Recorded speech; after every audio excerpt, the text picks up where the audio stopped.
आजकल एक अच्छा फोन ढूंढना और ज्यादा मुश्किल हो गया है, क्योंकि अब इतनी सारी नई चीजें आ गई हैं, जैसे कि silicon carbon batteries, military grade certification, brightness nits वगैरह वगैरह। अब एक एक चीज देख के लोग ध्यान तो बहुत देते हैं, लेकिन एंड पे वो फोन ऐसा ही चूज करते हैं जो मूड खराब ही करता है। तो आज हम 2025 के हिसाब से सीखेंगे कि आपको एक फोन कैसे चूज करना है। मैं आपको कोई स्टेप बाय स्टेप मेथड नहीं बताऊंगा, क्योंकि वो काम ही नहीं करता। इससे अच्छा आप ये जान लो कि आपको हर डिपार्टमेंट में गलत चीजें कैसे देखनी है। तो सबसे पहले ये समझते हैं कि आप हो कौन। देखो, फोन खरीदने वालों की 3 कैटेगरीज होती हैं और लोगों को अपना नहीं पता होता। आपको लगता है कि आपको ज्यादा की जरूरत है, लेकिन होती नहीं है और इस चक्कर में आप ज्यादा पैसे दे देते हो, जबकि मैंने आपको नीड वांट का कॉन्सेप्ट काफी बार समझा रखा है। तो अब जो बातें होंगी उनको थोड़ा ध्यान से सुनना। तो पहली कैटेगरी होती है एक बैलेंस्ड यूजर, जो कि फोन्स में सिर्फ कॉल्स करते हैं, सोशल मीडिया चलाते हैं और मूवीज देखते हैं। आपके लिए प्रायोरिटी होनी चाहिए कि आपको एक अच्छा यूआई मिले जो स्मूथ हो। आपकी भाषा में बोलूं तो फोन हैंग नहीं होना चाहिए, और फोन का डिस्प्ले जितना अच्छा हो उतना बढ़िया, क्योंकि आपका मोस्टली यूजेज ही कंटेंट है। आप परफॉर्मेंस पे फिर भी थोड़ा कॉम्प्रोमाइज कर लेना, लेकिन डिस्प्ले और स्पीकर्स पे मत करना। एंड अगर आप 15 से 25 के बीच में फोन खरीदोगे तो खुश रहोगे। उससे ज्यादा अगर आप जाना चाहते हो तो आपकी श्रद्धा है, जरूरत बिल्कुल नहीं। क्योंकि अगर थोड़ा देख के फोन लोगे तो आपको ये फोन अच्छा भी चलेगा और लंबा भी चल जाएगा। दूसरे टाइप के यूजर्स होते हैं जो ये सब तो करते ही हैं,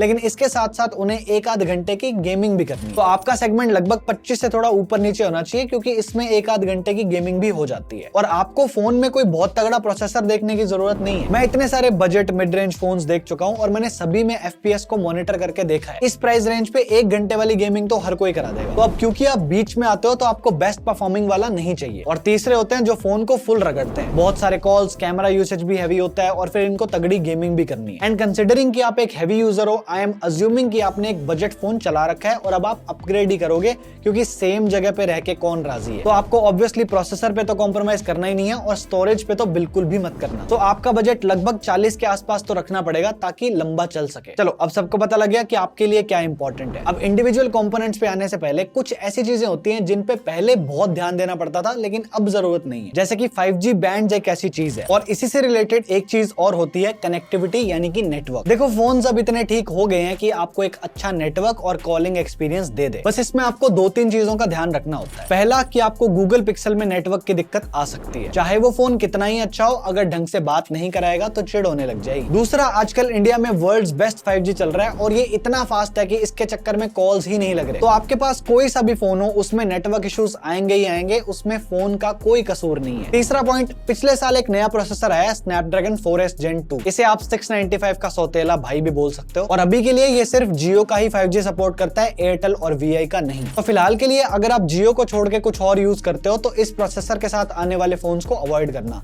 जैसे कि Redmi A4 और Poco C75। चलो, अब एक तो हो गया नेटवर्क, दूसरा है सिक्योरिटी। हाँ, आपने बिल्कुल ठीक सुना, आपको फोन में सिक्योरिटी के बारे में नहीं सोचना, क्योंकि फैक्ट ये है कि दूध का धुला कोई नहीं है। और जब से AI आया है, आपका डेटा वैसे भी खुले बाजार में बिक रहा है, जिबली विबली सबने बनाई होगी। और चाहे फोन में कोई सी भी हार्डवेयर सिक्योरिटी हो, अगर खुद में दिमाग नहीं है और किसी को भी UPI कर देते हो तो आपको कोई नहीं बचा सकता। तो जस्ट बिकॉज आपको हार्डवेयर सिक्योरिटी मिल रही है तो इस पे इतना जोर लगा के ध्यान मत दिया करो। यहाँ जागरूकता ज्यादा काम आती है। और एक चीज जिस पे बहुत कलेश होते हैं वो है ब्लोटवेयर, क्योंकि सच बात यह है कि अगर कोई दे रहा है तो सारे अनइंस्टॉल करने में 2 मिनट लगेंगे और आपका फोन ब्लोटवेयर फ्री हो जाएगा। हाँ, अगर UI में एड्स हैं, भाभी जी वाले पॉपअप्स आते हैं या फिर एप्स अनइंस्टॉल नहीं हो रहे, then it is alarming. But आजकल कुछ रेयरली ही ऐसे फोन्स आते हैं जो आपको ब्लोटवेयर अनइंस्टॉल ना करने दें, मोस्टली करने देंगे। तो ब्लोटवेयर्स आते थे, आते हैं और आते रहेंगे, लेकिन सिर्फ इस 2 मिनट की मेहनत को अवॉइड करने के लिए आप अपने परचेज डिसीजन को इंपैक्ट मत होने दो। अब जिसमें अकल है उसको बात समझ आ जाएगी, जिसमें नहीं है वो लड़ते रहो। अब जितनी भी बात हमने अभी तक करी, उससे हमने एक बेस सेटअप कर दिया।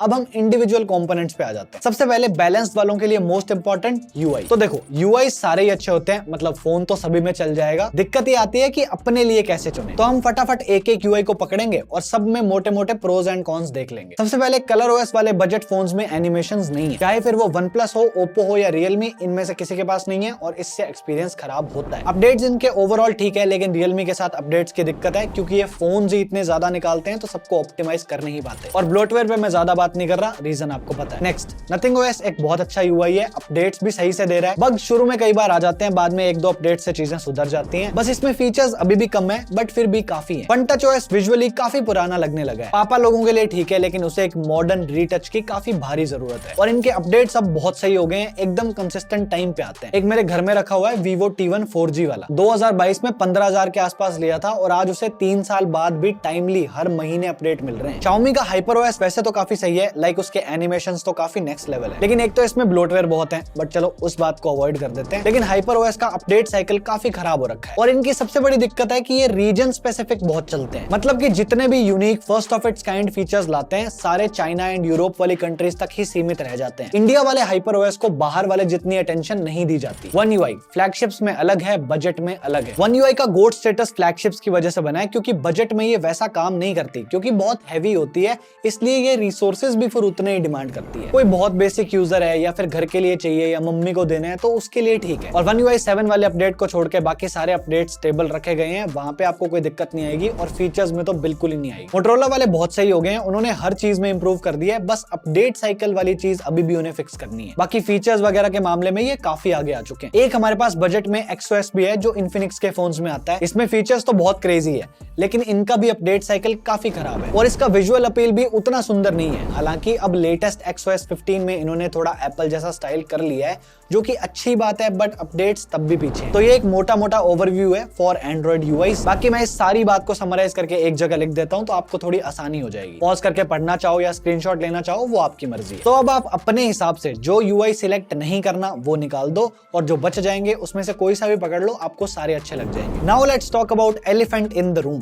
परफॉर्मेंस। क्योंकि 2025 में कंपनियां 2022 वाली चिप डाल के फोन निकाल रही हैं और लोग ताली मार रहे हैं जस्ट बिकॉज उसके नाम में AI है। तो देखो, मैं आपको ये नहीं बता सकता कि कौन से प्रोसेसर ज्यादा अच्छे हैं, क्योंकि फिर वो बात 4 दिन ही वैलिड रहेगी। तो उसकी जगह मैं आपको कुछ सिंपल चीजें बताता हूँ। पहली तो ये कि आजकल लगभग सारे प्रोसेसर्स बहुत अच्छे हो गए हैं, कुछ टाइम से कोई भी ऐसा बहुत बुरा नहीं आया है, वो 4S Gen 2 को छोड़ के। दूसरा, अगर आप ऑफलाइन से फोन लेना प्रेफर करते हो तो सेलर आपको वो फोन बेचेगा जिसमें उसका ज्यादा कमीशन बने, यानी कि ब्रांड को प्रॉफिट मार्जिन हाई रखने के लिए एक इंफीरियर प्रोडक्ट देना पड़ता है। तो सेलर अगर आपके ऊपर दबाव डाल रहा है कि भैया यही फोन लो, तो वो तो बिल्कुल नहीं लेना। जैसे 2 दिन पहले कोई 30,000 में मेरे दोस्त को V40e बेच रहा था और ये गधा बिना पूछे उठा लाया, तो तब से वो मेरा दोस्त नहीं। उसके बाद सैमसंग अपने बजट फोन्स में बाकी कंपटीशन के कंपैरिजन में उतने अच्छे प्रोसेसर नहीं देता। आप इन्हें पेरेंट्स के लिए कंसीडर कर सकते हो, उनको ये दिक्कत नहीं देगा, बट आपके यूजेज के लिए शायद आपको प्रॉब्लम होने लगे। सेम ओप्पो और वीवो के जो ऑफलाइन सेंट्रिक 30-25 हजार से नीचे के फोन्स होते हैं, उसमें प्रोसेसर उतने अच्छे नहीं मिलते। वीवो में आप T सीरीज जैसा कुछ देख सकते हो, क्योंकि कई बार ये T4X और T3 अल्ट्रा जैसे हीरे बना देते हैं। और सबसे जरूरी चीज, परफॉर्मेंस सिर्फ प्रोसेसर पे नहीं, स्टोरेज पे बहुत ज्यादा डिपेंड करती है। और इसके लिए एक गोल्डन रूल है, 20-22 हजार से नीचे मोस्टली आपको UFS 2.2 मिलेगी और इस प्राइस पे ये ठीक है। हालांकि रियलमी, लावा, वीवो के कुछ फोन्स हैं जो 3.1 देते हैं, लेकिन फिर एक आधी चीज और मिस हो जाती है, सो इसका ध्यान रखना। बहुत सारे तो 30,000 से नीचे भी 3.1 नहीं देते, जैसे कि मोटोरोला, नथिंग, रेडमी में नहीं आता। जबकि ये एक बहुत इंपॉर्टेंट फैक्टर होता है कि आपकी एप्स कितनी तेज लॉन्च होंगी, आपके गेम्स का डेटा कितना तेज लोड होगा, ये सारा इस पे डिपेंड करता है। बट बैलेंस्ड यूजर्स इस चीज पे इतना ध्यान मत देना, ये बात सिर्फ सेकंड और थर्ड कैटेगरी के लिए ही है। 30,000 से ऊपर सब सुधर जाते हैं, कोई 3.1 दे देगा, कोई 4.0 दे देगा, कोई 4.1 भी दे देगा। बस एक चीज याद रखना, बहुत से फोन ऐसे होंगे जिसमें 128GB में 3.1 मिलेगी, 256 में 4.0 या 4.1 ऐसा कुछ दे रखा होगा। तो ज्यादा पैसे देने से स्टोरेज कैपेसिटी भी बढ़ती है और स्टोरेज की स्पीड भी बढ़ती है। और अगर आपको कुछ भी समझ नहीं आ रहा, तो परफॉर्मेंस का एक बहुत ही सिंपल सा रूल है। अगर आपको कोर परफॉर्मेंस 10 on 10 चाहिए, तो आपका जितना भी बजट है उसमें जो भी iQOO का फोन आ रहा है वो ले लो। 95% केसेस में आप उसकी परफॉर्मेंस से बहुत सेटिस्फाइड रहोगे। बस एक आधा रिव्यू देख लेना, जैसे अभी Neo 10R में हीटिंग हो रही है। और जस्ट इन केस आपको फन टच OS नहीं पसंद, तो परफॉर्मेंस वालों के लिए पोको अच्छा है और रियलमी की GT सीरीज भी ठीक है। बाकी सबसे सही iQOO ही रहेगा, क्योंकि ये कंपनी बनाई ही इसलिए गई है कि जिस प्राइस पे ये फोन निकालें, उस प्राइस पे ये बेस्ट परफॉर्मिंग फोन बन जाए। और क्योंकि इनके सर पे वीवो का हाथ है, तो पोको और रियलमी के कंपैरिजन में इनके कैमरास मोस्ट केसेस में बेटर होते हैं। चलो, परफॉर्मेंस सॉर्ट होगी, अब बैटरी को सॉर्ट करते हैं। बड़ी ही बोल्ड स्टेटमेंट बोलूं, अगर आप सैमसंग, गूगल, एप्पल और नथिंग इनको छोड़ के किसी भी कंपनी का फोन ले रहे हो तो बैटरी की चिंता मोस्ट केसेस में छोड़ दो। मैं समझाता हूँ क्यों। क्योंकि आजकल सभी सिलिकॉन कार्बन यूज कर रहे हैं और ये बैटरीज यूज ही इसलिए हो रही हैं ताकि कम स्पेस में ज्यादा बैटरी कैपेसिटी दी जा सके। अब अगर कैपेसिटी ज्यादा है तो एक बार को ऑप्टिमाइजेशन कम भी हो तो भी बैटरी ज्यादा चलेगी। तो अब आपको एक दिन तो लगभग सभी फोन्स दे ही देते हैं और अब तो 6000-7000 mAh वाले फोन्स मार्केट में मिलना स्टार्ट हो गए हैं। तो कुछ महीनों में तो आपको इसके बारे में बिल्कुल भी सोचना नहीं पड़ेगा। बस इस पे मेरी एक छोटी सी टिप है कि आप बैटरी को 100% तक चार्ज मत करा करो। आजकल मेजॉरिटी फोन्स में लिमिट चार्जिंग का ऑप्शन आ गया है, तो आप फोन को 80-85% तक चार्ज करके रोक सकते हो, तो ये ऑप्शन ऑन रखा करो। कैमरास के लिए वैसे तो वेबसाइट से सैंपल देखना बेस्ट होता है क्योंकि ये हर फोन से सेम स्पॉट्स की फोटो लेते हैं, तो कंपेयर करना आसान हो जाएगा। और अगर सैंपल्स देख के आपको सारे अच्छे लग रहे हैं तो फिर दिक्कत का है, कुछ और फैक्टर्स को कंसिडर करके फोन ले लो और थोड़ा सोच लो कि आपको कैमरास का यूज कितना है। अच्छा चाहिए वो बात ठीक है, लेकिन साल में अगर 2 फोटो खींचनी है तो कोई सा भी ले लो, क्योंकि एक्स्ट्रा पैसे देके क्या करोगे। और अगर आप डाउट में हो कि भले ही मैं 2 फोटो खींचूं या 4, मुझे कैमरा तो अच्छा ही चाहिए, तो मैं आपको बता दूं कि बहुत घटिया आजकल कोई नहीं है। उतना तो आपको एक रिव्यू देख के ही समझ आ जाएगा। और सिर्फ कैमरा के लिए अगर आपको फोन चाहिए तो एक छोटी सी टिप और देता हूं। सैमसंग और वीवो के फोन्स अपने प्राइस पे मोस्टली सबसे अच्छे कैमरास होते हैं, बस वीवो की ई सीरीज को छोड़ देना। और मोटो, नथिंग, रियलमी और रेडमी इनके कैमरास डिसेंट होते हैं। एक्सेप्ट शाओमी एंड ओप्पो के फ्लैगशिप्स, उनके कैमरास बहुत ऑसम होते हैं। अब जो चीजें बच गई हैं, display, speakers, in hand field design और कुछ हद तक कैमरा भी, तो उसके लिए मैं आपको रिकमेंड करूंगा कि आप ऑफलाइन जाओ, अपने फोन को एक्सपीरियंस करो, क्योंकि ऑफलाइन वाले आजकल सारे फोन्स रखते हैं, आप जो बोलोगे वो दिखा देंगे। आपके छोटे हाथों में फोन बड़ा तो नहीं है, आपको डिस्प्ले के कलर्स पंची तो लग रहे हैं, स्पीकर से आपको आवाज में, बेस में मजा तो आ रहा है या नहीं, ये सब आपको ऑफलाइन में समझ आता है। और लोग इसमें आलस कर जाते हैं, जबकि इस 1 घंटे की मेहनत से आप अपने 3-4 साल सिक्योर कर सकते हो। तो जो भी 2-4 फोन्स आपने सिलेक्ट करे होंगे उसको ऑफलाइन में जाके देख के आना, लेकिन वहां जाके आपको कुछ और भी दिखेगा। आपका स्वागत होगा गिमिक्स के साथ। और अब जो चीजें मैं आपको बताऊंगा उनका होना अच्छी बात है, लेकिन उनके बेसिस पे आपको फोन नहीं लेना, क्योंकि मार्केटिंग सारी इन्हीं चीजों के अराउंड होती है। जैसे कि सबसे पहली चीज है मिलिट्री ग्रेड सर्टिफिकेशन। इस टेस्ट में आपके फोन को 30+ सिचुएशंस में टेस्ट करके उसको ये सर्टिफिकेट देते हैं और ब्रांड इस सर्टिफिकेट को लेने के बाद अपने फोन को इतना टफ बताते हैं कि ये फोन तो कभी टूटेगा ही नहीं। लेकिन एड्स में नीचे छोटे लेटर्स में डिस्क्लेमर भी होता है कि करतब करते टाइम अगर आपके फोन की हड्डी पसली टूट गई तो ब्रांड आपको कोई वारंटी नहीं देगा। मैं ये नहीं कह रहा कि ये सर्टिफिकेशन अच्छी नहीं है, लेकिन अगर इसकी वारंटी नहीं मिलेगी तो हम इसको लेके क्या करेंगे। ऐसा केस हुआ भी था, दुकान वाले ने फोन गिराया, नहीं टूटा, कस्टमर ने फोन खरीद के उसके सामने गिराया, टूट गया, दुकान वाले ने वारंटी नहीं दी। सो ऑफलाइन में ऐसी खूब मार्केटिंग होती है, तो आपको इस सबसे बचना है। अब ऐसा ही एक और नया है, TUV SUD फ्लुएंट रेटिंग। अब मान लो कि किसी फोन को ये सर्टिफिकेशन 36 मंथ्स के लिए मिली है, तो क्लेम ये किया जाता है कि आपका फोन 36 मंथ्स के लिए तो बहुत स्मूथ चलेगा। तो सिंपल सी बात है, ऐसा तो होगा नहीं कि कोई लैब में बैठ के 36 मंथ्स तक इसको टेस्ट कर रहा है